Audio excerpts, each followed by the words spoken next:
Hello and welcome. You're watching India Global. I am Vedant Agarwal. A lot is happening diplomatically in this week, and well, we'll decode some of the most important events, what they mean for the world and indeed for India. But first up, the headlines. US and UK strike Iran-backed Houthi targets. Yemen is targeted after the 27th attack in the Red Sea. The Houthi military says 6 have been killed and still counting. India, meanwhile, increases the Navy's Red Sea deployment. The focus is on anti-piracy along Somalia's coast. Oil jumps 4% as tankers avoid Red Sea after strikes. Myanmar junta confirms a temporary ceasefire with the Northern Rebel Alliance after China mediated between the two groups. A close race in the high-stakes battle. Taiwan heads to polls.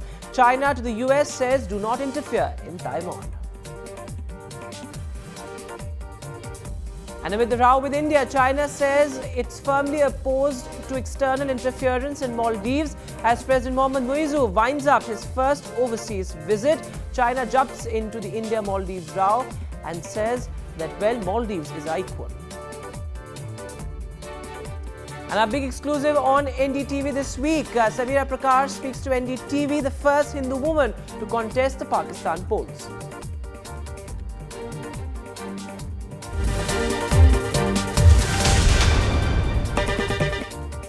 And well, from Maldives to Mohammad Muizzu's visit to China to, of course, the Houthi attacks. A lot is happening globally, particularly in the Indo-Pacific. And we have with us a special guest who will decode all the aspects, as far as these diplomatic events are concerned. Mr. Derek Grossman is with us. He's a senior defense analyst. Thanks, sir, for being with us. We'll decode these key events with you as a new geopolitical reality is now taking shape. But starting with a big lead on India Global this week, the immediate fallout of the Israel-Gaza war. A sea route that is critical to global trade, the Suez Canal is facing its biggest and deadliest threat in recent history. There have been more than 25 attacks on commercial ships plying the Red Sea since the war began 3 months ago. Who are the rebels behind the attacks? The Iran-backed Houthis. Well, maritime escalations are at their peak, with the US and UK launching an all-out attack on the Houthi rebels by air and sea. Well, the spate of attacks could have a devastating impact on global trade. These commercial ships that ply the Suez Canal represent more than 12% of global trade and nearly 10% of the world's oil demand. Global oil prices as a result of these strikes have already begun to spike, and this happened after the US and UK strikes yesterday. Now, this route is extremely critical for India too, with 65% of India's oil imports passing through this route. But let's look at the latest escalation. The US and UK launching an all-out attack on Houthi rebels. What does this really mean? What are the immediate ramifications? Here's a report.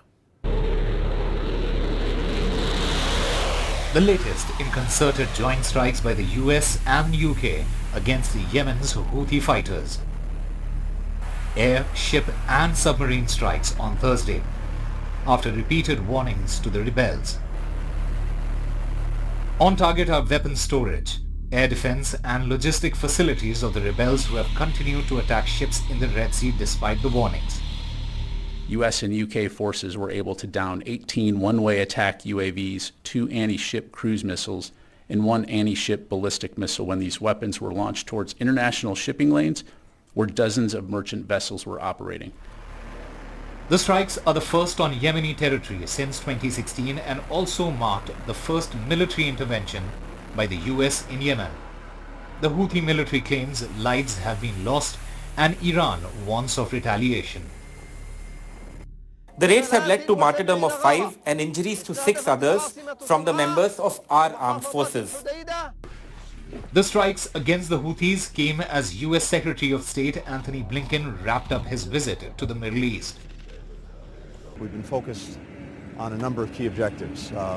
First, preventing the conflict from spreading. Second, getting more humanitarian assistance into people who need it.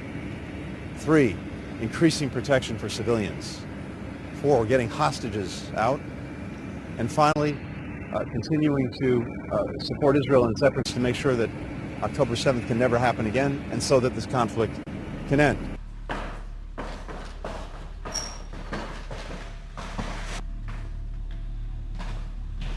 It is not necessary for the court to come to a final view on the question of whether Israel's conduct constitutes genocide. Meanwhile, South Africa took Israel to the International Court of Justice, accusing it of genocide in Gaza, and urged the top UN court to halt the war. Israel has a genocidal intent against the Palestinians in Gaza. Something Israel strongly denies.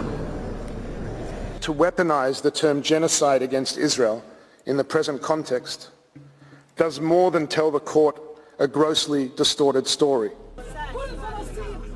South Africa's landmark case accuses Israel of committing the genocide in breach of the 1948 Genocide Convention.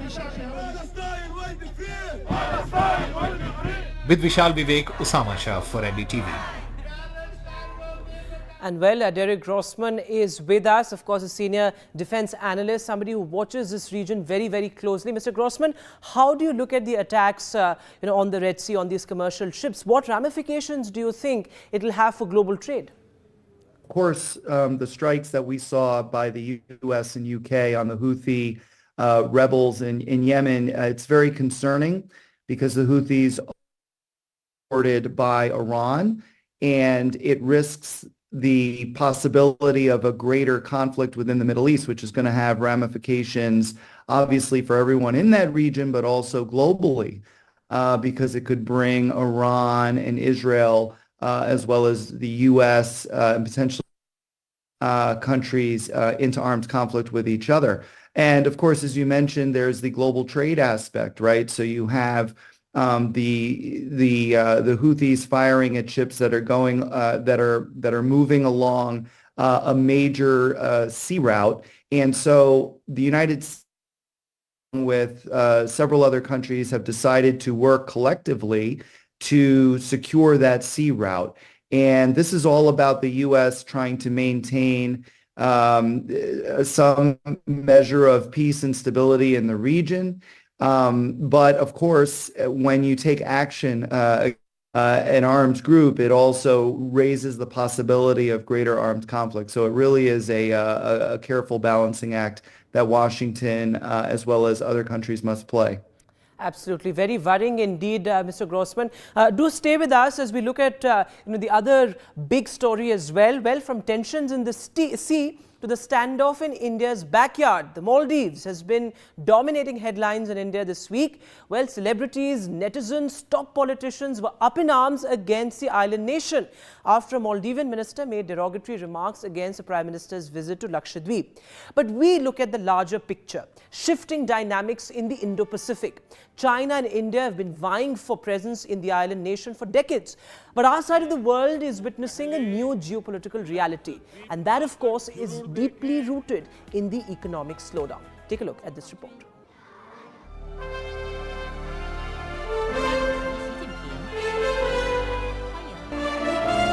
A visit well-timed.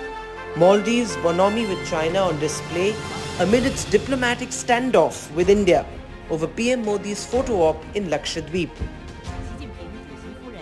As Muizzu asked China to send more tourists to his country after a boycott call for the Maldives and India, New Delhi is cautious about the island's newfound camaraderie with the dragon. Among the 20 agreements inked, a pledge to enhance tourism cooperation and strategic partnership. We will continue to strengthen and drive the economic industry and boost visitor numbers. China was our #1 market pre-COVID, and it is my request that we intensify efforts for China to regain this position. More than 1/3 of Maldives' economy relies solely on tourism. With the island's floundering post-pandemic economy and tensions with India that sends over 20 lakh tourists to Maldives every year, pro-Chinese President Muizzu's move was on expected lines. But amid the diplomatic conundrum came a surprising statement from New Delhi. 2020 में जो भारत और चीन के बीच face of हुआ था, उसमें हमारे सेना के जवानों ने जो करिश्मा दिखाया है, जो बहादुरी दिखाई है, शायद उसके कारण चाइना की धारणा भारत के बारे में बदल गई है कि भारत अब कमजोर भारत नहीं रहा, भारत अब दुनिया का ताकतवर देश बन गया है. The article titled The Bharat Narrative said that India is rapidly transforming into a pole in the multipolar world, and that the speed of such changes is rarely seen in the history of international relations, reaffirming India's emergence as a key player in the new world order. This as India's army chief said that the situation along the northern borders is stable yet sensitive. As far as the situation on the northern borders goes, I would say the situation is stable yet sensitive. We continue to talk both at the military level as well as the diplomatic level. Amid China's rising footprint in the Indo-Pacific, Maldives' outreach to Beijing could be a cause for concern, given its strategic location and commercial significance for New Delhi. The man who won office in Maldives on his India Out campaign has been quick to please China. And India too has taken on the challenge in the Year of the Dragon, hitting straight where it hurts the most, Maldives' tourism industry. जो लोग दुनिया के अलग-अलग देशों के द्वीपों को देखने जाना चाहते हैं, उनसे मेरा आग्रह है कि वो पहले लक्षद्वीप आकर जरूर देखें. Vedant Agarwal for NDTV.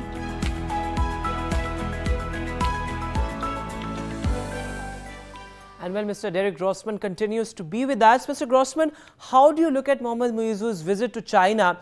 And of course, also decode for us why the economic reality of the Indo-Pacific, particularly that of the Maldives, cannot be separated from its outreach to China. Well, I think we have to be careful not to blow the whole thing out of proportion, right? Because Muizzu had campaigned on India Out. So it's very unsurprising that he's trying to make good on his campaign pledges. But let's also be realistic about this. It's going to be very difficult to make good on those campaign pledges because India is the most important that the Maldives can have. Because not the least of which because of geography, but also because the amount of investment that India does in the Maldives. India, especially since Modi came into office in 2014, has been much more forward-leaning on trying to, signing investment and infrastructure development projects throughout South Asia and around the world, actually. Some of this is because India is in competition against China's Belt and Road Initiative, but also some of this is because India wants to be a leader in the global South, irrespective of what China's doing.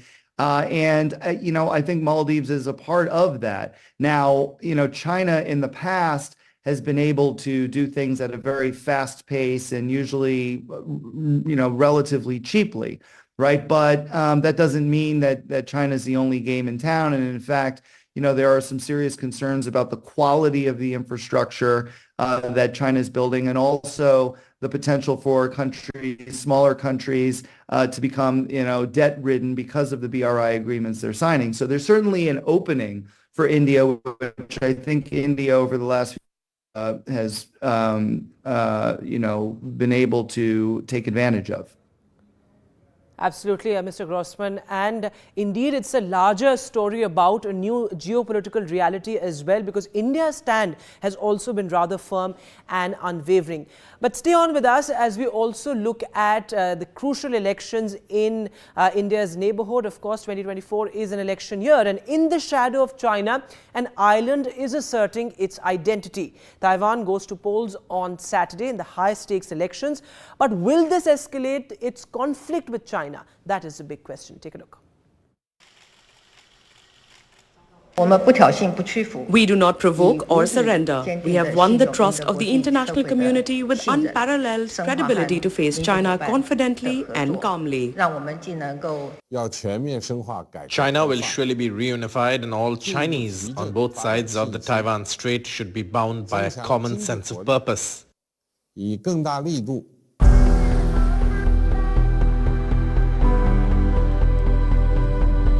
A much-watched election both by China and the world.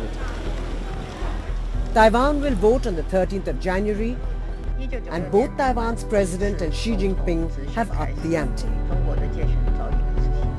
From Taiwan's defense ministry reporting Chinese balloons flying in its vicinity, the balloons are feared to be used for spying, to China accusing Taiwan of unfair trade practices, even ending some tariff cuts.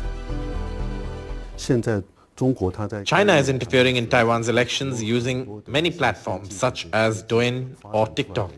China is also using artificial intelligence to conduct cognitive warfare against Taiwan. Term limits bar Tsai, the outgoing president from Democratic Progressive Party, from running again. But China has branded this year's DPP candidate and current Taiwan vice president Lai Ching-te as a separatist. Taiwan's largest opposition party, the Kuomintang, projects the upcoming vote as a choice between war and peace. Like most other nations, India and Taiwan do not have official diplomatic ties. But India currently ranks as Taiwan's 14th largest export destination and 18th largest source of imports. The two countries are close to inking a migration pact for skilled labor from India after Taipei expressed interest. In July last year, a third Taipei Economic and Cultural Center, a de facto consulate for Taiwan, opened in Mumbai. And Taiwan-based Foxconn, a chip supplier for Apple, recently announced investments worth $1.6 billion. There was chatter about Foxconn looking to partner with TSMC, the world's largest chip maker, also based in Taiwan, to make in India. This is being seen as a move away from China. After a tense election and establishment of what is perceived to be a pro-China government in Maldives, this is another election in India's extended neighborhood that New Delhi will be watching closely. Shrishti Shankar, NDTV 24/7. And let me go across to Mr. Grossman. So, Mr. Grossman, this of course is a keenly watched election. And 2024 is going to be a fascinating year, more than 50 countries going to polls. But just looking at Taiwan, what all is at stake really? And do you think that this could potentially escalate its conflict with China? Yeah, so obviously there's a lot at stake. Ching-te or William Lai of the Democratic Progressive Party in Taiwan is going to win tomorrow, and that is China's worst fear because Lai in the past has said that he's a pro-independence worker or pro-independence supporter of Taiwan. But I don't think that you're going to see immediate action from China if that happens, or at least threats of military action, I should say. Right after the election result. I think China is going to take a wait and see approach, and that means waiting and seeing what happens. Lai gives his inauguration speech. And the reason I say that is because that's exactly what China did after Tsai Ing-wen was elected back in January of 2016. And when Tsai said that the 1992 consensus was an historic fact, quote unquote, she thought she was giving an olive branch to, extending an olive branch to Beijing by saying that because it implies there's a one China formula. Beijing basically said, no, that's an incomplete test answer, try again. So I think Lai is going to get a similar treatment. And if he does not give the correct test answer to Beijing, then we could see trouble ahead. Absolutely. So this election will be closely watched by New Delhi. Mr. Grossman, thanks very much for joining us on India Global this week and really unpacking everything that's happening in the world of diplomacy. But moving now to our immediate neighborhood. Well, some relief for Pakistan as it heads to polls in February. Pakistan has finally secured the IMF approval for a $700 million loan. On the political front, former Prime Minister Nawaz Sharif is likely to kick off the campaign next week, days after the Supreme Court cleared him to run for a fourth historic term. But Imran Khan's tussle over PTI's party symbol, the bat, continues. The country's poll body has challenged a High Court order that held its decision to strip the party of its symbol last month as illegal.